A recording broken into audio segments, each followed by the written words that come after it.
اعوذ باللہ من الشیطان الرجیم بسم اللہ الرحمن الرحیم الحمدللہ رب العالمین والصلاة والسلام علی محمد وعلی آلہ الطیبین الطاہرین المعصومین الذین اذھب اللہ عنہم الرجس وطہرہم تطہیرا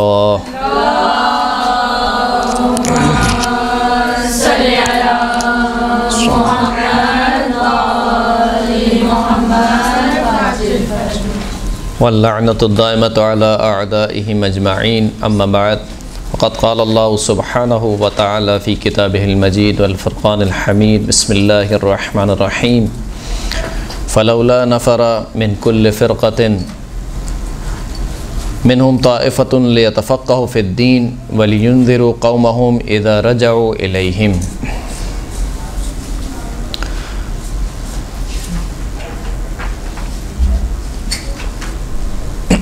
خداوند کریم قرآن مجید میں ارشاد فرماتا ہے کہ ہر گروہ سے، ہر فرقے سے کچھ مخصوص لوگ کیوں نہیں نکلتے، کوچ کیوں نہیں کرتے، کس کام کے لیے؟ لیتفقہوا فی الدین، تاکہ وہ دین میں سمجھ بوجھ حاصل کر سکیں، وَلِيُنذِرُوا قَوْمَهُمْ إِذَا رَجَعُوا إِلَيْهِمْ، اور تاکہ وہ اپنی قوم کو ڈرا سکیں جب وہ واپس پلٹیں، یعنی دین کا علم سیکھ کر جب وہ واپس اپنی قوم میں پلٹیں تو اپنی قوم کو ڈرائیں۔ پہلی گفتگو ہے، میرے خیال سے پہلی کلاس ہے اب جو سیمسٹر نیا شروع ہوا ہے، اور خداوند کریم کا جتنا شکر ادا کیا جائے اتنا کم ہے کہ اس نے ہم سب کو دین کا علم سیکھنے کی توفیق عطا فرمائی۔ انسان توفیق الہی کے بغیر کچھ نہیں کر سکتا۔ خداوند کریم ہے کہ جو صاحب ہدایت ہے، جس کو چاہتا ہے ہدایت دیتا ہے، جس کو چاہتا ہے گمراہ چھوڑ دیتا ہے۔ خداوند کریم کی توفیق کے بغیر نہ کوئی ہدایت حاصل کر سکتا ہے، نہ کوئی علم حاصل کر سکتا ہے۔ لہٰذا آپ کا یہاں پر آنا کم از کم اس بات کے اوپر دلیل ہے کہ خداوند کریم نے آپ کا انتخاب کیا ہے۔ کس چیز کے لیے آپ کا انتخاب کیا گیا؟ کہ آپ خداوند کریم کا جو دین ہے اس کا علم حاصل کر سکیں۔ لولا فضل اللہ علیکم ورحمتہ ما زکا من احد منکم ما زکا منکم من احد، اگر خدا کا فضل نہ ہوتا تمہارے اوپر، ورحمتہ، اور خدا کی رحمت نہ ہوتی، تو ما زکا منکم من احد، تو تم میں سے کوئی ایک بھی اپنے آپ کو پاکیزہ نہیں رکھ سکتا تھا۔ یعنی بس اوقات انسان جب دین پر عمل کرنے پر آتا ہے، نماز شب پڑھنے لگتا ہے، روزانہ کی نمازیں پڑھنے لگتا ہے، تو سمجھتا ہے کہ مثال کے طور پر میں بہت پارسا بن گیا، اور دوسرے شخص کو دیکھتا ہے کہ مثال کے طور پر وہ نماز نہیں پڑھ رہا ہے، یا حجاب کوئی خاتون نہیں کر رہی ہے، تو ہم اس کو یہ سمجھتے ہیں کہ یہ کتنی بدبخت ہے اور میں کتنا خوش نصیب ہوں، جبکہ خداوند کریم کہہ رہا ہے کہ لولا فضل اللہ علیکم ورحمتہ ما زکا منکم من احد، کہ اگر اللہ کا فضل نہ ہوتا، اللہ کی رحمت نہ ہوتی، تو تم میں سے کوئی ایک بھی اپنے آپ کو پاک نہیں کر سکتا تھا، ہم اپنا تزکیہ نفس نہیں کر سکتے تھے۔ وَلَكِنَّ اللَّهَ يُزَكِّي مَن يَشَاءُ، لیکن خداوند کریم جسے چاہتا ہے پاک کر دیتا ہے۔ تو یہ خداوند کریم کی توفیق ہے کہ اس نے ہمیں توفیق عطا کی کہ ہم دین کا علم سیکھنے کے لیے یہاں پر تشریف لائیں۔ اس کے اوپر جتنا شکر ادا کیا جائے اتنا کم ہے، اور توفیق سے فائدہ اٹھانا یہ بندے کا کام ہے، یعنی خدا کا کام ہے توفیق دینا، اور بندے کا کام یہ ہے کہ اس توفیق کا فائدہ اٹھائے۔ بہت سے لوگ ہیں جو مثال کے طور پر جن کو یہ مواقع فراہم نہیں ہیں، یا ایسی جگہ پر ہیں کہ جہاں پر اس قسم کے دروس نہیں ہوتے ہیں، یا مثال کے طور پر نیٹ سے یا انٹرنیٹ سے ان کے پاس مواقع نہیں ہیں، بالآخر وہ دین کا علم حاصل نہیں کر سکتے ہیں، تو قیامت کے دن مثال کے طور پر ان کا حساب کتاب بالکل جدا ہوگا، آپ کا حساب کتاب بالکل جدا ہوگا۔ آپ کے پاس مواقع موجود ہیں، آپ کے پاس درس دینے والے علماء موجود ہیں، ایسے سینٹر مدارس موجود ہیں کہ جہاں پر آپ دین کا علم حاصل کر سکتے ہیں۔ تو بہرحال توفیق سے فائدہ اٹھانا یہ بندے کا کام ہے۔ علم کو خداوند کریم نے فضیلت دی، اور علم کے ذریعے سے ہی خداوند کریم نے صاحبان علم کو فضیلت دی۔ قرآن مجید میں خداوند کریم ارشاد فرماتا ہے کہ وَإِذْ قَالَ رَبُّكَ لِلْمَلَائِكَةِ إِنِّي جَاعِلٌ فِي الْأَرْضِ خلیفہ، کہ جب تمہارے پروردگار نے ملائکہ سے کہا کہ میں زمین میں ایک خلیفہ بنانے والا ہوں، تو ملائکہ نے کہا قَالُوا أَتَجْعَلُ فِيهَا مَن يُفْسِدُ فِيهَا وَيَسْفِكُ الدِّمَاءَ، اے پروردگار کیا ایسے شخص کو زمین پر خلیفہ بنائے گا جو زمین میں فساد برپا کرے گا اور خون بہائے گا؟ وَنَحْنُ نُسَبِّحُ بِحَمْدِكَ وَنُقَدِّسُ لَكَ، اور ہم حمد کے ساتھ تیری تسبیح بھی کرتے ہیں اور تیری تقدیس بھی کرتے ہیں، یعنی تیری پاکیزگی کو بھی بیان کرتے ہیں اور تیرے کمالات کو بھی بیان کرتے ہیں۔ تو گویا فرشتوں نے حضرت آدم کی ایک منقصت بیان کی اور اپنی ایک منقبت بیان کی۔ حضرت آدم کی منقصت انہوں نے کیا بیان کی کہ یہ زمین پر فساد پھیلائے گا اور زمین پر خون بہائے گا۔ اپنی منقبت کیا بیان کی کہ ہم تسبیح کرتے ہیں، یعنی ہم صبح و شام تیری عبادت میں ہیں، لہٰذا ہمیں خلیفہ ہونا چاہیے۔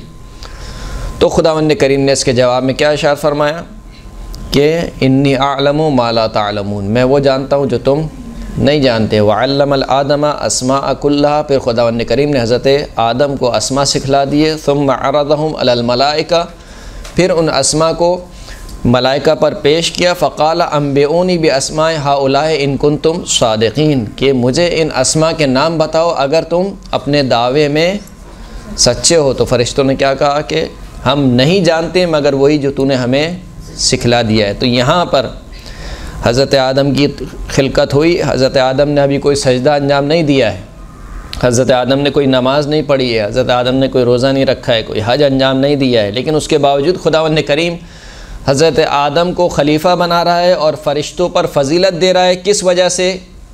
علم کی وجہ سے، کہ حضرت آدم کے پاس وہ علم ہے کہ جو فرشتوں کے پاس نہیں ہے، اگرچہ کہ وہ فرشتے اللہ کی عبادت کر چکے ہیں۔ اسی طریقے سے حضرت خضر کے قصے میں ہمیں ملتا ہے، حضرت خضر اور حضرت موسیٰ علیہ السلام کے قصے میں ہمیں ملتا ہے فوجد عبدا من عبادنا، کہ حضرت موسیٰ نے ہمارے بندوں میں سے ایک بندے کو پایا، یعنی حضرت خضر کو پایا۔ وہ بندہ کیسا تھا کہ آتیناہ رحمتا من عندنا وعلمناہ من لدنا علما، وہ بندہ کیسا تھا کہ اس کو ہم نے اپنی جانب سے رحمت بھی عطا کی تھی اور ہم نے اپنی جانب سے اس بندے کو حضرت خضر کو علم عطا کیا تھا۔ حضرت موسیٰ نہ صرف یہ کہ نبی ہیں بلکہ رسول ہیں، اور رسولوں میں بھی اولو العزم انبیاء میں شمار ہوتا ہے حضرت موسیٰ کا۔ اس کے باوجود حضرت خضر کے جن کو علم عطا کیا گیا، حضرت موسیٰ رسول ہونے کے باوجود، صاحب عزم اولو العزم ہونے کے باوجود حضرت خضر سے کیا فرماتے ہیں؟ قال له موسیٰ هل اتبعک علی تعلمنی الا تعلمنی مما علمت رشدا، حضرت موسیٰ نے حضرت خضر سے کہا کہ کیا میں آپ کی اتباع کر سکتا ہوں، آپ کی پیروی کر سکتا ہوں؟ کس چیز میں؟ کہ آپ مجھے وہ چیز سکھلا دیں جو آپ کو سکھلا دی گئی ہے، یعنی آپ مجھے وہ علم دے دیں جو آپ کو دیا جا چکا ہے۔ یعنی حضرت موسیٰ نے یہ دیکھ لیا کہ جو علم حضرت خضر کے پاس ہے وہ علم میرے پاس نہیں ہے، لیکن حضرت موسیٰ کا کمال کیا تھا کہ جب دیکھ لیا کہ علم نہیں ہے تو غرور میں مبتلا نہیں ہوئے، تکبر میں مبتلا نہیں ہوئے کہ میں تو رسول ہوں، اولو العزم رسول ہوں، میں کیسے مثال کے طور پر حضرت خضر کی پیروی کر سکتا ہوں۔ لیکن جب جان لیا کہ حضرت خضر مجھ سے زیادہ عالم ہے تو کہا کہ کیا میں آپ کی اتباع کر سکتا ہوں کہ آپ مجھے سکھلائیے وہ علم جو آپ کو دیا جا چکا ہے۔ تو یہ حضرت خضر کا قصہ۔ جناب ابراہیم کے قصے میں حضرت ابراہیم نے اپنے چچا سے فرمایا وَإِذْ قَالَ إِبْرَاهِيمُ لِأَبِيهِ، اپنے چچا سے فرمایا کہ لِمَ تَعْبُدُ، آپ کیوں ایسے کی عبادت کرتے ہیں کہ مَا لَا يَسْمَعُ وَلَا يُبْصِرُ وَلَا يُغْنِ عَنْكَ شَيْئًا، آپ کیوں ایسے بتوں کی عبادت کرتے ہیں کہ جو نہ سنتے ہیں، نہ دیکھتے ہیں اور وہ آپ کو کسی چیز سے بے نیاز نہیں کر سکتے، یعنی کوئی فائدہ نہیں پہنچا سکتے آپ کو، کسی قسم کا نہ فائدہ پہنچا سکتے نہ نقصان پہنچا سکتے۔ اور پھر فرمایا کہ قد جاءنی من العلم ما لم یأتیک، مجھے اللہ نے وہ علم دیا ہے جو آپ کو نہیں دیا ہے، فاتبعنی، پس آپ میری اتباع کریں، اگر آپ نے میری اتباع کری تو میں کیا کروں گا، اہدک الی صراطا سویا، تو میں آپ کو ایک انتہائی سیدھے راستے کی طرف ہدایت کروں گا۔ تو یہاں پر حضرت ابراہیم نے جس چیز کے ذریعے سے استدلال قائم کیا وہ کیا کیا کہ میرے پاس علم ہے، آپ کے پاس وہ علم نہیں ہے، لہٰذا علم صاحب علم کو باشرف بھی بناتا ہے، بافضیلت بھی بناتا ہے۔ اگرچہ کہ خداوند کریم نے جب ہم کو اس دنیا میں بھیجا، واللہ اخرجکم من بطون امہاتکم لا تعلمون شیئا، خداوند کریم نے جب تمہیں تمہارے ماؤں کے شکم سے نکالا، کیسے نکالا، تمہاری حالت کیا تھی، لا تعلمون شیئا، تم کچھ نہیں جانتے تھے، یعنی ہم نرے جاہل تھے اور ابھی بھی جاہل ہیں، یعنی کسی کو نہیں پتہ کہ ہم اگر اپنی ماں کے شکم میں تھے تو کس حالت میں تھے ہمیں نہیں معلوم۔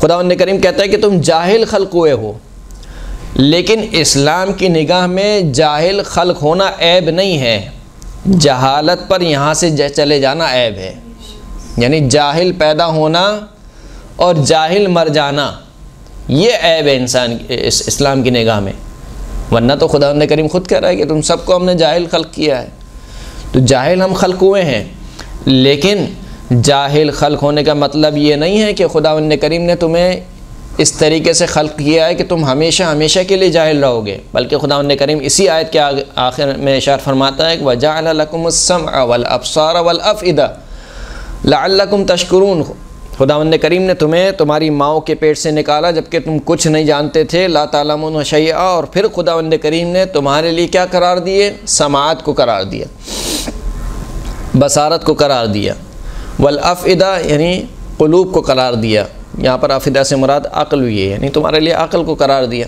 لعلکم تشکرون، کہ شاید تم شکر گزار بن سکو، یعنی خدا نے تمہیں یہ صلاحیت دے کر بھیجا کہ تم جاہل تو تھے لیکن تم علم حاصل کر سکتے تھے، تمہیں عقل دے کر بھیجا، عقل کی نعمت سے نوازا، اسی وجہ سے انسان کو اشرف المخلوقات کہا گیا، کیونکہ جو جانور ہے وہ جس طریقے سے خلق ہوا ہے وہ آج بھی اسی طریقے سے رہ رہا ہے، یعنی انسان حضرت آدم کے دور میں اپنے جسم کو کس چیز سے ڈھانپتا تھا، پتوں سے، انسان حضرت آدم کے دور میں کہاں رہتا تھا، مثال کے طور پر غاروں میں، جنگلوں میں مثال کے طور پر، لیکن اس عقل کی وجہ سے انسان نے ترقی کرتا کرتا اتنا آگے بڑھ گیا کہ آج انتہائی نفیس لباس زیب تن کیے ہوئے ہیں، اور آج انتہائی بڑے بڑے اور اچھے اچھے محلات میں زندگی گزارتا ہے، لیکن حضرت آدم کے دور میں شہد کی مکھی جیسے چھتا بناتی تھی وہ آج بھی ویسی چھتا بناتی ہے، درست ہے، جانور حضرت آدم کے دور میں جیسے رہتے تھے وہ آج بھی ویسی رہتے ہیں، ان کو ایک طریقہ کار خداوند کریم نے الہام کر دیا ہے، وہ اسی طریقہ کار پر زندگی گزارتے ہیں، لیکن انسان کو خداوند کریم نے عقل دے کر بھیجا، جب عقل دے کر بھیجا تو انسان نے اس عقل کو استعمال کیا، لیکن افسوس یہ ہے کہ اس عقل کو فقط دنیاوی کاموں کے لیے استعمال کیا، اگر اسی عقل کو انسان دنیا سے بڑھ کر اپنی اخروی زندگی کے لیے استعمال کرتا تو یہ زیادہ مناسب ہوتا، لیکن بہرحال آج انسان جو اتنا آگے بڑھ گیا ہے، ٹیکنالوجی میں اتنا آگے بڑھ گیا، اور مثال کے طور پر بہت ساری چیزیں آج ہم دیکھتے ہیں کہ آ گئی ہیں، تو یہ کس وجہ سے ہیں، یہ خداوند کریم کی دی ہوئی صلاحیت عقل اور فہم کی وجہ سے ہیں، جو در حقیقت مقدمہ ہے کس کے لیے، علم کے لیے، کہ جب تک انسان کے اندر ادراک نہیں ہوگا، عقل نہیں ہوگی، انسان علم حاصل نہیں کر سکتا۔ تو خداوند کریم نے علم کو فضیلت دی، علم کو باشرف قرار دیا، یہی وجہ ہے کہ اسلام میں احادیث میں بہت زیادہ جس بات کی فضیلت بیان کی گئی ہے وہ دو شخص کی بیان کی گئی ہے، ایک عالم کی اور ایک علم سیکھنے والے کی، تیسرا نہیں ہے کوئی، یا عالم کی فضیلت ہے یا طالب علم کی فضیلت ہے، تیسرے شخص کی کوئی فضیلت نہیں ہے، یعنی جو جاہل خلق ہوا اور جاہل ہی زندگی اس نے گزار رہا ہے، جہالت میں ہی رہ رہا ہے، اس کی کوئی فضیلت نہیں ہے۔ بلکہ چھٹے امام امام جعفر صادق علیہ الصلوۃ والسلام صلی اللہ علیہ محمد وآل محمد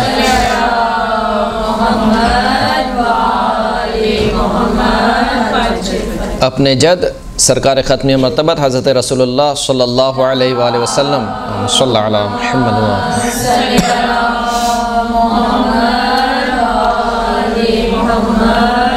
روایت نقل کرتے ہیں کہ من سلک طریقا یطلب فیہ علما سلک اللہ بہ طریقا الی الجنہ، جو شخص کسی ایسے راستے پر نکلے کہ جس راستے پر چل کر وہ علم کا طالب ہو، یعنی علم حاصل کرنے کے لیے کسی راستے کو اختیار کرے، تو خداوند کریم اس کو جنت کے راستے پر سوار کر دیتا ہے۔ یعنی انسان علم کی راہ میں جو سفر طے کر رہا ہے، گویا وہ جنت کی راہ میں سفر طے کر رہا ہے۔ وَإِنَّ الْمَلَائِكَةَ لَتَضَعُ أَجْنِحَتَهَا لِطَالِبِ الْعِلْمِ رِضًا بِهِ، اور خداوند کریم کے جو فرشتے ہیں وہ فرشتے اپنے پروں کو بچھا لیتے ہیں، یعنی یہ شخص جو قدم اٹھا رہا ہے اور قدم رکھ رہا ہے، گویا فرشتوں کے پروں پر قدم اٹھا رہا ہے، قدم رکھ رہا ہے۔ وَإِنَّهُ يَسْتَغْفِرُ لِطَالِبِ الْعِلْمِ مَنْ فِي السَّمَاءِ وَمَنْ فِي الْأَرْضِ، طالب علم کے لیے جو کچھ زمین میں ہے، یعنی جو اللہ کی مخلوق زمین میں ہے اور جو اللہ کی مخلوق آسمان میں ہے، یہ سب کے سب مل کر طالب علم کے لیے استغفار کرتے ہیں۔ یستغفر حتی الحوت فی البحر، یہاں تک کہ سمندر کی مچھلیاں بھی طالب علم کے لیے استغفار کرتی ہیں۔ وَفَضْلُ الْعَالِمِ عَلَى الْعَابِدِ كَفَضْلِ الْقَمَرِ عَلَى سَائِرِ النُّجُومِ لَيْلَةَ الْبَدْرِ، کا عالم کی عابد پر فضیلت کیا ہے؟ یعنی ایک عالم اور ایک عابد جس کے پاس علم نہیں ہے، بغیر علم کے عبادت کرنے والا، اور ایک شخص جو عالم باعمل ہے۔ عالم باعمل کی ایسے شخص پر فضیلت جو فقط عبادت کرتا ہے، اس کے پاس علم نہیں ہے، اس کی کیا فضیلت ہے؟ فرماتے ہیں کہ جیسے 14ویں کی رات میں چاند کو ستاروں پر فضیلت حاصل ہوتی ہے۔ 14ویں کی رات میں جب آپ چاند کو دیکھتے ہیں تو چاند کی روشنی سے ستاروں کی روشنی کیا ہو جاتی ہے؟ چھپ جاتی ہے، مدھم ہو جاتی ہے۔ وَإِنَّ الْعُلَمَاءَ وَرَثَةُ الْأَنْبِيَاءِ وَإِنَّ الْأَنْبِيَاءَ لَمْ يُوَرِّثُوا دِينَارًا وَلَا دِرْهَمًا، علماء جو ہیں وہ انبیاء کے وارث ہیں۔ اسی طریقے سے ایک روایت چوتھے امام سے ہے کہ لَوْ يَعْلَمُ النَّاسُ مَا فِي طَلَبِ الْعِلْمِ لَطَلَبُوهُ وَلَوْ بِصَفْقِ الْمُحَجِ وَخَوْضِ اللُّجَجِ إِنَّ اللَّهَ تَبَارَكَ وَتَعَالَى أَوْحَى إِلَى دانيال أَنَّ أَمْقَتَ عَبْدِي إِلَيَّ الْجَاهِلُ الْمُسْتَخِفُّ بِحَقِّ الْعَالِمِ التَّارِكُ لِلْاِقْتِدَاءِ بِهِمْ، فرماتے ہیں چوتھے امام فرماتے ہیں کہ اگر لوگوں کو معلوم ہو جاتا کہ علم کو حاصل کرنے میں کیا فضیلت ہے تو لَطَلَبُوهُ، تو وہ یقیناً اس علم کو حاصل کرتے، اگرچہ اس علم کو حاصل کرنے کے لیے ان کو خون بہانا پڑتا۔ یعنی اگر شرط رکھ دی جاتی کہ بھائی مثال کے طور پر 2 میں سے 1 کا قتل ہوگا تو لوگ تیار ہو جاتے ہیں، آمادہ ہو جاتے، کہا صحیح ہے ہم خون بہانے کو تیار ہیں لیکن ہمیں علم دیا جائے۔ وَخَوْضِ اللُّجَجِ، اگرچہ ان کو سمندروں کی بھپری ہوئی لہروں میں ڈوبنا پڑتا تب بھی یہ علم کو حاصل کرتے۔ پھر امام فرماتے ہیں کہ خداوند کریم نے اپنے نبی دانیال کی طرف وحی کی اور فرمایا کہ میرے نزدیک سب سے مبغوض ترین بندہ وہ ہے، یعنی جس سے میں نفرت کرتا ہوں، میرے نزدیک وہ بندہ ہے، کون ہے؟ الجاہل المستخف بحق اہل العلم، وہ شخص ہے کہ جو جاہل ہے، جاہل تو ہے لیکن اس کے ساتھ ساتھ کیا ہے؟ صاحبان علم کی تحقیر کرتا ہے، یعنی ان کو خفیف شمار کرتا ہے، سبق شمار کرتا ہے۔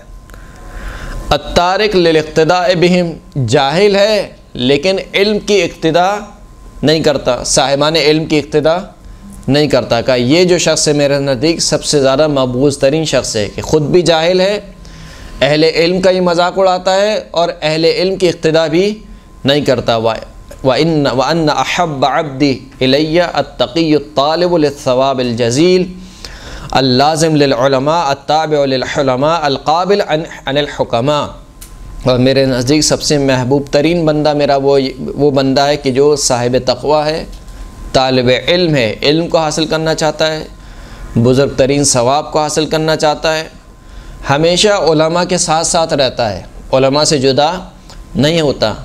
التابع للعلماء، اور جو حلیم اور بردبار شخص ہیں ان کی پیروی کرنے والا ہوتا ہے۔ القابل عن الحکماء، اور حکماء حکیم افراد سے جو بھی حکمت صادر ہوتی ہے ان کو قبول کرنے والا ہوتا ہے۔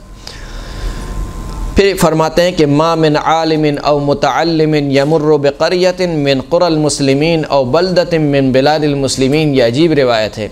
ولم یأکل من طعامهم ولم یشرب من شرابهم ودخل من جانب وخرج من جانب آخر الا رفع اللہ تعالی عذاب قبورهم 40 یوما۔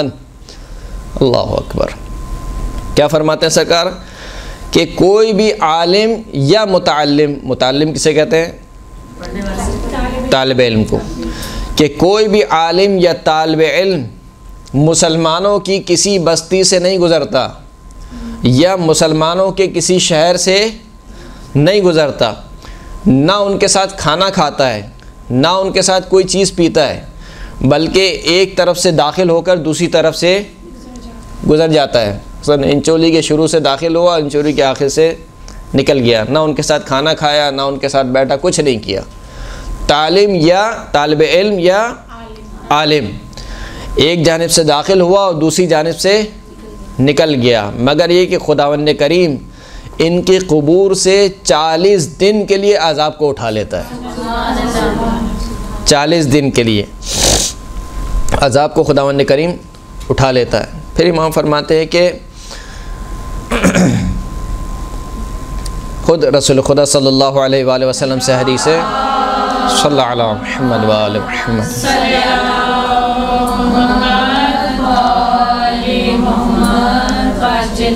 فرماتے ہیں کہ اف لرجل لا يفرغ نفسه في كل جمعة لأمر دینه فيتعاهده ويسأل عن دینه۔ فرماتے ہیں کہ وائے ہو اس شخص پر، بعض روایتوں میں رجل کی جگہ مسلم آیا ہے، یعنی وائے ہو مسلمان پر کہ وہ ہر ہفتے ٹائم نہ نکالے، وقت نہ نکالے، کس چیز کے لیے؟ لِأَمْرِ دِينِهِ، دین کو سمجھنے کے لیے، یعنی دنیا میں اتنا مگن ہو جائے کہ اس کے پاس وقت ہی نہ ہو کسی عالم کے پاس بیٹھنے کا یا کسی عالم کو سننے کا، یا مثال کے طور پر کوئی بھی دینی گفتگو سننے کا یا دین کے بارے میں گفتگو کرنے کا اس کے پاس وقت نہ ہو، یا مثال کے طور پر مسجد میں جانے کا وقت نہ ہو، اپنے دین کے لیے اس کے پاس وقت نہ ہو۔ ہر ہفتے میں یہاں پہ جمعتن، جمعہ کا مطلب ہوتا ہے یعنی روز جمعہ، اور جمعتن اگر میم کو ساکن کے ساتھ پڑھیں گے تو اس کا مطلب وہ ہفتہ، ہر ہفتے میں وقت نہ نکالے، کس کے لیے؟ اپنے دین کے لیے۔ فَيَتَعَاهَدَهُ، تاکہ دین کا پابند بن سکے، وَيَسْأَلْ عَنْ دِينِهِ، اور اپنے دین کے بارے میں سوال کر سکے۔ مسئلہ یہ کہ یہ کام کب ہوگا؟ جب اسے اس بات کی اہمیت کا اندازہ ہوگا۔ جب اسے اس بات کی اہمیت کا اندازہ ہی نہیں ہے تو کیوں دین کے لیے وقت نکالے گا؟ وہ دین کے لیے وقت ہی نہیں نکالے گا۔ جب مجھے اس کی اہمیت کا اندازہ ہی نہیں ہے کہ دین کے لیے بھی مجھے وقت دینا ہے، جب میرا تمام ہم و غم کیا ہے؟ میری دنیا ہے، میرا تمام ہم و غم یہ ہے کہ میرے بچے کس طریقے سے ان کا فیوچر بنے گا، یعنی ہم کیا سوچتے ہیں کہ کسی طریقے سے میرے بچے کا فیوچر اچھا ہو جائے۔ اچھا پوچھا جائے کہ فیوچر کیا ہے؟ کیا فیوچر یہ کہ مثال کے طور پر جب اس کی شادی ہو تو اس کی اچھی جاب ہو۔ اچھا اچھی جاب ہو گئی پھر کیا ہوگا؟ کہ اچھی لڑکی مل جائے گی، چلیں اچھی لڑکی بھی مل گئی پھر کیا ہوگا؟ کہ اچھی زندگی گزاریں گے، پھر کیا ہوگا؟ کیا مثال کے طور پر اولاد اچھی زندگی گزارے گی، کیا پھر کیا ہوگا؟ یعنی اس کے بعد کیا ہوگا بالآخر؟ یعنی 60 سال 80 سال 100 سال 1000 سال، اس کے بعد کیا ہے؟ چلے جائیں گے، یعنی مر جائیں گے۔ مرنے کے بعد کیا ہوگا؟ یعنی قبر ہے، قبر ہے اور قبر کے بعد کی منازل. سوال، آیا قبر اور قبر کے بعد کی منازل فیوچر ہے یا یہی دنیا فیوچر ہے؟ قبر کے بعد کی منازل فیوچر، یہ دنیا فیوچر ہے، کیونکہ اگر ہم اس میں عمل کریں گے تو وہاں پہ امپلیمنٹ ہوگا. درست ہے، دنیا آخرت کی کھیتی ہے، اس سے انکار نہیں ہے. الدنیا مزرعۃ الآخرہ حدیث ہے، دنیا آخرت کی کھیتی ہے. لیکن میں آخرت کا سوچ ہی نہیں رہا ہوں، میرے مطمع نگاہ دنیا ہے. یعنی میں یہ سوچ رہا ہوں کہ میری دنیا اچھی ہو جائے. دنیا اچھی ہونے سے مراد کیا ہے؟ یہ بھی بڑا فرق ہے. یعنی ہم دنیا اچھی کس کی سمجھتے ہیں کہ جو عیش کی زندگی گزار رہا ہے، اس کا مطلب ہے کہ اس کی دنیا بڑی اچھی ہے.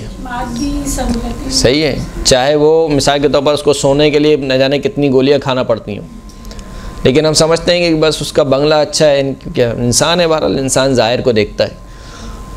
بنگلہ اچھا ہے مثال کے طور پر، جو ہے وہ 3-4 گاڑیاں کھڑی ہوئی ہیں، پیسے کی کوئی کمی نہیں ہے، کسی چیز کی کوئی کمی نہیں ہے، تو ہم سمجھتے ہیں کہ یہ بہت اچھی زندگی گزار رہا ہے، یا ہم اس کو اچھی زندگی شمار کرتے ہیں. بہرحال یہ چیزیں ہونا، میں اس کا انکار نہیں کر رہا ہوں. اسلام نے بھی کہا ہے کہ مومن کے پاس یہ چیزیں ہونی چاہیے. لیکن ایک ہوتا ہے مقصد اور ایک ہوتا ہے ذریعہ. ان دونوں چیزوں میں بہت بڑا فرق ہے.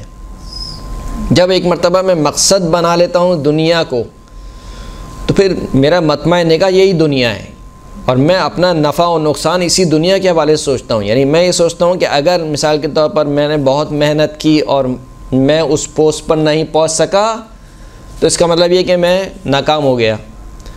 یا میں نے بہت محنت کی اور میرے پاس آج مال و دولت ہے، تو میں سمجھتا ہوں کہ میں کامیاب ہو گیا. یعنی اگر دنیا کو ہی اپنا کیا بنا لے، مقصد بنا لے. لیکن اگر دنیا کو ٹول بنایا جائے، جیسے کہ خود روایت میں کہا ہے کہ دنیا مزرعۃ الآخرہ، آخرت کی کھیتی ہے. یعنی میں دنیا اپنی اچھی کیوں کرنا چاہتا ہوں؟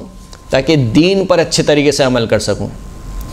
ایک طرف سے یہ بھی روایت کے جملے ہیں کہ کاد ان یکون الفقر کفرا، کہ بہت قریب ہے کہ فقیری انسان کو کفر سے نزدیک کر دیتی ہے.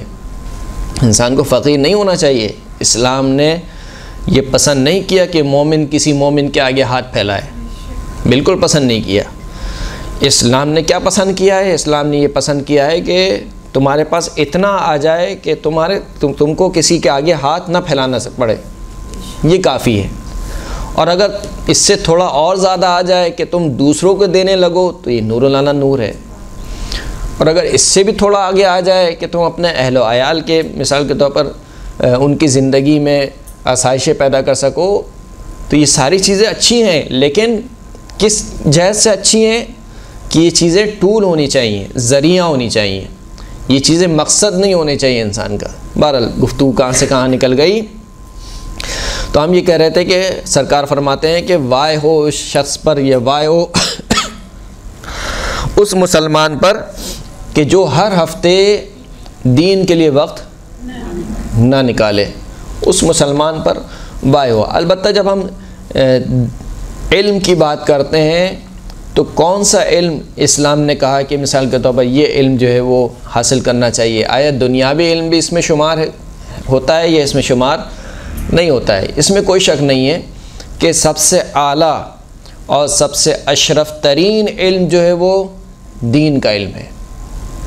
یعنی ہر علم سے پہلے انسان کو جو علم سیکھنا چاہیے وہ کون سا علم؟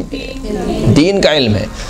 یعنی دین کا علم سے مراد کیا ہے کہ پروردگار کی معرفت ہو، پروردگار کے نمائندوں کی معرفت ہو، اور اس دنیا سے جانے کے بعد کیا ہوگا ان تمام چیزوں کی معرفت ہو، اور وہ آخرت کیسے حاصل کی جائے گی ان تمام چیزوں کی معرفت ہو. اس کو دین کا علم کہا جاتا ہے. یہ سب سے اعلیٰ اور اشرف ترین علم ہے اسلام کی نگاہ میں. اس کے علاوہ کچھ علوم ایسے ہیں جس کو اسلام نے کہا ہے کہ یہ حاصل نہیں کرنے چاہیے، اس لیے کہ یہ نقصان دہ ہیں. خود شخص کے لیے بھی نقصان دہ ہیں، معاشرے کے لیے بھی نقصان دہ ہیں. مثلا کون سے علم ہے؟ مثلا نجومیوں کا علم، جادو مثال کے طور پر، یا قیافہ شناسی مثال کے طور پر. یہ جو علم ہے اگرچہ کہ علم ہے اپنی جگہ پر، اس میں کوئی شک نہیں ہے، علم ہے، لیکن اسلام نے کہا کہ نہیں، ان میں اپنا ٹائم ضائع نہ کرو، برباد نہ کرو اپنے ٹائم کو. سب سے بہترین علم وہ ہے کہ جس سے دوسرے لوگوں کو فائدہ حاصل ہو. یہ سب سے بہترین علم ہے، یعنی دین کے علم کے بعد. اب اس کے بعد مثال کے طور پر خود اسلام نے کہا کہ دیکھو اگر تمہارے معاشرے میں ایک علم کی ضرورت ہے، لوگ مر رہے ہیں مثال کے طور پر بیماری سے اور کوئی ڈاکٹر نہیں ہے، تو کہا کہ تم پر واجب ہے کہ تم طبابت کا علم حاصل کرو۔ اسی طریقے سے مثال کے طور پر ایک معاشرہ ہے جہاں پر لوگوں کو ضرورت ہے ایک چیز کی، میڈیسن فیلڈ ہے مثال کے طور پر، کیمیکل فیلڈ ہے، یا مثال کے طور پر کنسٹرکشن کی ایک فیلڈ ہے جہاں پر معاشرے کو ضرورت ہے، اور معاشرے اس علم کے بغیر معاشرہ کا قیام ممکن نہیں ہے، تو وہاں پر خود اسلام نے کہا ہے کہ تم اس علم کو حاصل کرو۔ لیکن یہ سارے علم نیچے آتے ہیں کس علم کے؟ علم دین کے۔ علم دین وہ ہے کہ جو سب سے باشرف ترین علم ہے، اس لیے امام فرماتے ہیں کہ صلوات پڑھیں محمد و آل محمد۔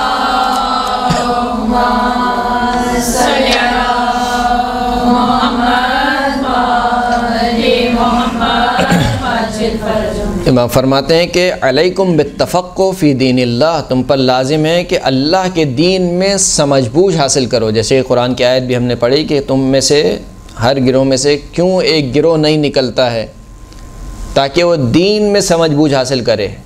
یہ نہیں کہا کہ مثال کے طور پر تم میں سے ہر گروہ میں سے کیوں نہیں نکلتا ہے تاکہ وہ امریکہ جائے اور ایک اچھی ڈگری حاصل کرے، مثال کے طور پر MBBS بنے، یا مثال کے طور پر وہ جو بھی دنیا کی جتنی فیلڈ ہے اس بارے میں نہیں کہا نہیں، لیتفقہوا فی الدین، دین میں تفقہ کرو۔ تفقہ اور تعلم میں ایک فرق ہے۔ تفقہ کا جو مرحلہ ہے وہ تعلم سے آگے کا مرحلہ ہے۔ ایک مرتبہ ہوتا ہے سیکھنا، اور ایک مرتبہ ہوتا ہے سیکھ کے اس کو درک کرنا۔ یعنی بہت سے ایسے عالم ہوتے ہیں جن کو اصطلاحات یاد ہوتی ہیں میری طرح کے، یعنی وہ مثال کے طور پر اصطلاحات کو رٹنے میں یا اصطلاحات کو بیان کرنے میں بہت ماہر ہوتے ہیں، لیکن جب ان سے پوچھا جائے بھائی اس کا مطلب کیا ہے، یعنی سمجھ میں بھی آیا کچھ نہیں آیا، تو اس میں وہ خالی ہوتے ہیں میری طرح۔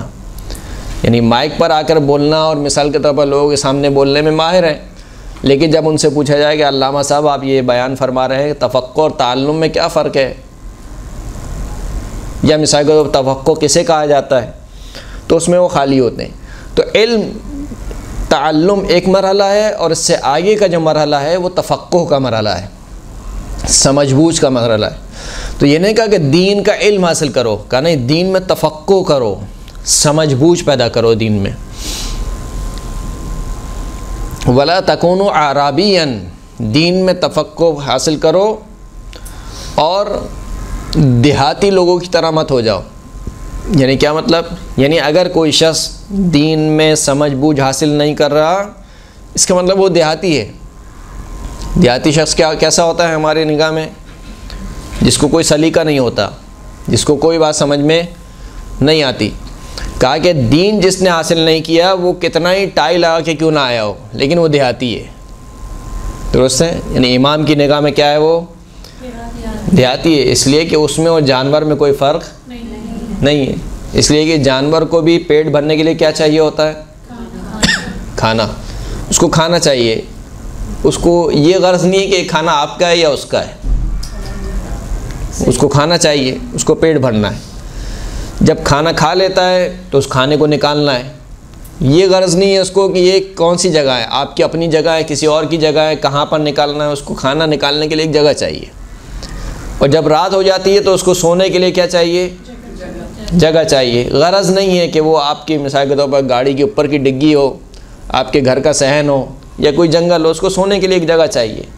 تو جب انسان بھی جانور کی طرح ہو جائے، اسے کوئی فرق نہ پڑے کہ آیا یہ گلاس میں رکھا ہوا پانی پینا میرے لیے حلال ہے یا حرام ہے، تو اس میں اور جانور میں کیا فرق ہے؟ کوئی فرق نہیں ہے۔ جب انسان کو فرق نہیں پڑتا ہو کہ یہ جو غذا میرے سامنے آ رہی ہے یہ کھانا حلال ہے یا حرام ہے، یہ جو پیسے مجھے دیے جا رہے ہیں یہ حلال ہیں یا حرام ہیں، یہ جو جاب میں کر رہا ہوں آیا یہ جاب حلال ہے یا حرام ہے، تو پھر اس میں اور ایک کتے میں کیا فرق ہے؟ وہ کوئی فرق نہیں ہے، کیونکہ اس کو بھی کوئی فرق نہیں پڑتا کہ میں کیا کام کر رہا ہوں، یعنی وہ آزاد ہے، جو چاہے کرے۔ اب یہ بھی مثال کے طور پر اگر اپنے آپ کو آزاد سمجھے کہ میں بھی آزاد ہوں، میں چاہے مثال کے طور پر جوا کھیلوں، چاہے اس کا ریموٹ ہے کسی کے پاس اسی، تو میں چاہے جو کام کروں مثال کے طور پر، تو پھر ایک انسان میں اور ایک حیوان میں کوئی فرق نہیں ہے۔ تو کہا کہ دیکھو دیہاتی مت بنو۔ دیہاتی کون ہوتا ہے؟ کہ جس کے پاس علم نہ ہو دین کا۔ فَإِنَّهُ مَن لَّمْ يَتَفَقَّهْ فِي دِينِ اللَّهِ لَمْ يَنظُرِ اللَّهُ تَعَالَى إِلَيْهِ يَوْمَ الْقِيَامَةِ وَلَمْ يُزَكِّ لَهُ عَمَلًا۔ جو شخص دین میں سمجھ بوجھ حاصل نہیں کرتا، امام ارشاد فرماتے ہیں کہ خداوند کریم قیامت کے دن اس کی جانب نگاہ نہیں کرے گا، یعنی اس کو نہیں دیکھے گا، نظر کرم اس کے اوپر نہیں فرمائے گا۔ وَلَمْ يُزَكِّ لَهُ عَمَلًا، اس کا کوئی عمل خداوند کریم قبول نہیں کرے گا۔ لہذا دین کا جو علم ہے یہ سب سے باشرف ترین علم ہے، جس علم کو حاصل کرنے کے لیے ائمہ علیہ السلام نے سفارش کی ہے۔ بہت ہی مشہور مولا کائنات امیر المؤمنین علی ابن ابی طالب علیہ الصلوۃ والسلام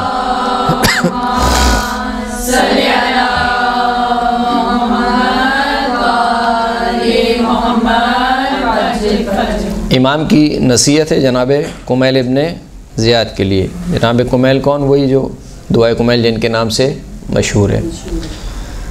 جناب کمیل فرماتے ہیں کہ ایک دن میرے مولا نے میرا ہاتھ پکڑا اور مجھے لے گئے شہر سے باہر پہاڑوں کی جانب۔ جب وہاں پر پہنچے تو ایک میرے مولا نے ٹھنڈی سانس لی، اور ٹھنڈی سانس لینے کے بعد مجھ سے ارشاد فرمایا کہ یا کمیل ابن زیاد ان هذه القلوب اوعیۃ، یہ جو دل خداوند کریم نے خلق کیے ہیں یہ دل برتن کی طرح ہیں۔ ہم تمام کے دل کیا ہیں؟ برتن کی طرح ہیں۔ اگر برتن پاک ہوگا، صاف ہوگا، تو پھر اس میں آپ جو چیز بھی ڈالیں گے وہ کھانے کے قابل ہوگی۔ یعنی یہ گلاس اگر دھلا ہوا ہے تو اس میں آپ پانی دیں مجھے تو میں اسے پی لوں گا، لیکن اگر گلاس گندا ہے تو اس میں اگر آپ مجھے آب زمزم بھی دیں تو میں کہوں گا بھئی گلاس گندا ہے۔ تو دل جو ہے وہ کیا ہے؟ ہمارے ظرف ہیں۔ جب تک آپ کا دل پاک نہیں ہوگا، آپ کو کتنا ہی اچھا علم کیوں نہ دے دیا جائے، آپ کو یہاں پر نماز شب کی مثال کے طور پر فوائد بتائے جائیں، آپ کو یہاں پر غیبت کے نقصانات بتائے جائیں، اگر دل پاک نہیں ہے تو یہ علم آپ کو کوئی فائدہ نہیں دے گا۔ فرمایا کہ یہ جو ہمارے دل ہیں یہ دل برتنوں کی طرح ہیں۔ فَخَيْرُهَا أَوْعَاهَا، پس ان دلوں میں سے سب سے بہترین دل وہ ہیں جس کی ظرفیت سب سے زیادہ ہو، یعنی جس میں سب سے زیادہ کوئی چیز سما سکتی ہو، جو اپنے اندر بعض برتن ہوتے ہیں، مثلا کے طور پر پلیٹ ہے، صحیح، سیدھی پلیٹ میں ظاہر سی بات ہے زیادہ کھانا نہیں آ سکتا ہے، لیکن پتیلی میں آ سکتا ہے۔ تو کہا کہ کچھ دل ہوتے ہیں جو پلیٹ کی مانند ہوتے ہیں، جن میں صرف تری رہ جاتی ہے، وہ جو علم دیا جاتا ہے اس علم کو اپنے اندر سمانے کی صلاحیت نہیں رکھتے۔ لیکن کہا کہ سب سے بہترین دل کون سے ہیں؟ سب سے بہترین دل وہ ہیں کہ جو ظرفیت کے اعتبار سے سب سے زیادہ ہوں۔ فَاحْفَظْ عَنِّي مَا أَقُولُ لَكَ، اے کمیل پس جو میں تجھ سے کہہ رہا ہوں اس کو حفظ کر لے۔ پھر مولا نے فرمایا کہ الناس ثلاثۃ، لوگوں کی تین قسمیں ہیں۔ فعالم ربانی، ایک وہ ہے جو کہ عالم ربانی ہے، یعنی خدا ترس عالم ہے۔ ایک عالم کی بہرحال قسمیں کی ہیں۔ ایک عالم وہ ہوتا ہے کہ جو دنیا کے لیے علم حاصل کرتا ہے اور دنیا ہی اس کا مقصود ہوتا ہے، یعنی دین کا علم بھی دنیا کے لیے حاصل کرتا ہے، تو اس کی بہت سخت مذمت کی گئی ہے کہ دین کا علم دنیا کے لیے حاصل کرے گا۔ عالم ربانی، ربانی عالم ہے۔ وہ متعلم علی سبیل النجات، دوسرے لوگوں کی قسم وہ ہے کہ جو متعلم ہے، یعنی دین کا علم سیکھ رہے ہیں، کہ یہ لوگ بھی علی سبیل النجات، یہ لوگ بھی نجات کے راستے پر ہیں، درست ہے۔ تیسری قسم کس کی ہے؟ وہمج رعا، تیسری جو قسم ہے لوگوں کی مولانا تشبیہ دی ہے یہاں پر، کہ تین قسم کے لوگ ہیں، ایک عالم ربانی ہے، ایک متعلم ہے، تیسری جو قسم ہے وہ مچھر مکھیوں کی طرح ہے۔ یہ مچھر مکھی کون ہے؟ اتباع کل ناعق، جو ہر آواز پر چل پڑتے ہیں۔ وَيَمِيلُونَ مَعَ كُلِّ رِيحٍ، جس طرف کی ہوا ہوتی ہے اسی طرف چل پڑتے ہیں۔ یعنی جاہل کی صفت امام بیان فرما رہے ہیں کہ ایسا شخص جو نہ خود عالم ہو نہ علم سیکھ رہا ہو تو اس کی صفت کیا ہوتی ہے؟ جس طرف کی ہوا چلتی ہے اسی طرف دوڑ پڑتے ہیں۔ صحیح، عوام الناس کا یہی حال ہے لم یستضیئوا بنور علم، علم کے نور سے روشنی نہیں لیتے ہیں، ولم یلجؤوا الی رکن وثیق، اور ایک بااعتماد رکن کی طرف، ایک بااعتماد پلر کی طرف مثال کے طور پر پناہ نہیں لیتے ہیں۔ یا کمیل العلم خیر من المال، فرماتے ہیں کہ علم مال سے بہتر ہے۔ العلم یحرسک وانت تحرس المال، کیونکہ علم تمہاری حفاظت کرتا ہے جبکہ تم مال کی حفاظت کرتے ہو۔ یعنی انسان اپنا مال کیا کرتا ہے؟ چھپا کے رکھتا ہے، چوری نہ ہو جائے، فلاں نہ ہو جائے، جبکہ انسان کی جو حفاظت ہے وہ کون کرتا ہے؟ علم کرتا ہے۔ المال تنقصه النفقہ والعلم یزکو علی الانفاق، مال خرچ کرنے سے کم ہو جاتا ہے جبکہ علم خرچ کرنے سے اور بڑھتا ہے۔ پھر فرمایا کہ یا کمیل معرفت العلم دین یدان بہ وبہ یکسب الانسان الطاعۃ فی حیاتہ، علم کی معرفت ایک وہ دین ہے کہ جس کو اپنایا جاتا ہے اور اسی کے ذریعے سے انسان خداوند کریم کی اطاعت کو کسب کرتا ہے۔ یعنی علم کے بغیر انسان اللہ کی اطاعت نہیں کر سکتا۔ علم کے بغیر انسان چاہے کتنے ہی سجدے انجام کیوں نہ دے، وہ ساری کی ساری عبادت کیا ہے؟ بیکار ہے۔ جیسے کہ اصول کافی میں روایت ملتی ہے، بس میں آخری قصہ آپ کی بیان کروں، پھر اصول کافی کی روایت ملتی ہے کہ جب فرشتوں نے دیکھا کہ ایک شخص جو بہت عبادت گزار ہے، دن بھر اللہ کی عبادت میں مصروف رہتا ہے، دن میں روزے سے رہتا ہے، رات کو اللہ کی عبادت میں مصروف رہتا ہے، تو کہا کہ خداوند کریم ہمیں اس شخص کا مقام دکھلا، کیا مقام ہے؟ اللہ نے اس کا مقام دکھا دیا۔ تو روایت کے جملے کہ فاستقلوا، یعنی جب ان فرشتوں نے اس شخص کا مقام دیکھا تو کہا کہ خدا یہ تو بہت کم ہے، یعنی جو جتنی یہ عبادت انجام دیتا ہے اس کا تو مرتبہ بہت عالی ہونا چاہیے تھا۔ تو خداوند کریم نے کہا اچھا تم یہ سمجھتے ہو کہ یہ مقام کم ہے، جاؤ تم خود ہی جا کے اس شخص سے ملاقات کرو۔ فرشتے انسان کے بھیس میں آئے اس شخص کے پاس اور کہا کہ مثال کے طور پر جگہ جو آپ نے انتخاب کی ہے بہت اچھی جگہ ہے کہ یہاں پر آپ اللہ کی عبادت میں مصروف رہتے ہیں، دن میں روزے سے ہوتے ہیں، رات میں اللہ کی عبادت میں مصروف رہتے ہیں۔ کہاں جگہ تو بہت اچھی ہے مگر کاش خدا کا کوئی گدھا ہوتا۔ کہا کیوں؟ کہا اس لیے کہ یہاں پر یہ گھاس اگتی ہے اور ضائع ہو جاتی ہے، اگر اللہ کا کوئی گدھا ہوتا تو وہ اس گھاس کو کھا لیتا۔ جب فرشتوں نے یہ سنا تو کہا خدایا جو تو نے اس کو مقام دیا ہے وہی بہت زیادہ ہے۔ تو عبادت تو ہو رہی ہے لیکن معرفت کے بغیر، علم کے بغیر، علم اور معرفت کے بغیر جو عبادت کی جاتی ہے وہ بیکار ہے، اس کا کوئی ثواب نہیں ہے، یعنی سوائے جسم کو تھکانے کے علاوہ اور کچھ بھی نہیں ہے اگر انسان بغیر علم کے بغیر معرفت کی عبادت کرے۔ اس لیے امام فرماتے ہیں کہ علم کے ذریعے سے انسان اطاعت کو کسب کرتا ہے، اگر علم نہ ہو تو انسان اطاعت نہیں کر سکتا۔ پھر امام فرماتے ہیں کہ ہلاک خزان الاموال وہم احیاء، اے کمیل مال جمع کرنے والے ہلاک ہو گئے جبکہ علماء زندہ ہیں۔ والعلماء باقون ما بقی الدہر، علماء اس وقت تک باقی رہتے ہیں جب تک زمانہ باقی رہتا ہے۔ اعیانہم مفقودہ وامثالہم فی القلوب موجودہ، ان کے جسم اگرچہ کہ اس دنیا سے زائل ہو جاتے ہیں مگر جو ان کی مثالیں ہیں وہ ہمیشہ لوگوں کے دلوں میں زندہ رہتے ہیں۔ پھر امام نے اپنی طرف اشارہ کیا کہ انہا ہنا لعلما جما، امام نے اشارہ کیا اپنے سینے کی طرف، کہا کہ اس سینے میں نہ جانے کتنا علم ہے، یعنی علم کا خزانہ ہے مولا کائنات۔ کہ سلونی کا دعویٰ سوائے مولا کے کسی نے نہیں کیا کہ سلونی سلونی قبل ان تفقدونی، یہ جو میرا سینہ ہے یہ علم کا خزینہ ہے، نہ جانے کتنا علم ہے۔ لو اصبت له حملتا، کاش میں علم کے حامل افراد کو پاتا۔ یعنی کیا مطلب؟ امام نے یہ نہیں کہا کہ کاش میں ایسے افراد کو پاتا جو علم سیکھنے والے ہوتے۔ علم سیکھنا ایک الگ ہے اور علم کو تحمل کرنا، یہ دونوں میں بڑا فرق ہے۔ جیسے کہ میں نے عرض کیا کوئی مجھ جیسا مثال کے طور پر جاہل شخص جو چند اصطلاحات کو یاد کر لیتا ہے یا اس کو عربی اچھی پڑھنے آ جاتی ہے تو وہ سمجھتا ہے کہ وہ عالم بن گیا. یہ علم نہیں ہے. علم در حقیقت یہ ہے کہ جو کچھ میں نے سیکھا ہے آیا اس پر عمل پیرا ہوں یا نہیں ہوں, اس کو صحیح سمجھا ہوں یا صحیح سمجھا نہیں ہوں. ورنہ اصطلاحات کو یاد کر لینا یا صحیح عربی پڑھ لینا یا مثال کے طور پر اچھے تلفظ کے ساتھ عربی پڑھ لینا یہ معیار نہیں ہے علم کا.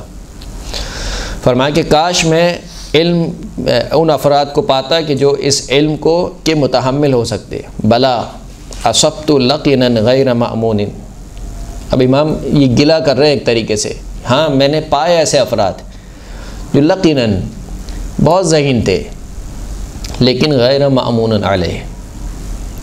ذہین تو تھے لیکن علم کو حفظ کرنے والے نہیں تھے, علم کو سنبھالنے والے نہیں تھے. بس اوقات ہوتا ہے انسان, آپ نے بھی محسوس کیا ہوگا کہ لڑکا بہت شاطر ہوتا ہے, آپ کی کلاس میں کوئی شخص ہوتا ہے جو ذہنی اعتبار سے بہت شاطر ہے, فوراً سے اس کو یاد ہو جاتا ہے. مثال کے طور پر جو چیز آپ کو 10 دفعہ میں یاد ہوتی ہے اس کو 1 دفعہ میں یاد ہو جاتی ہے.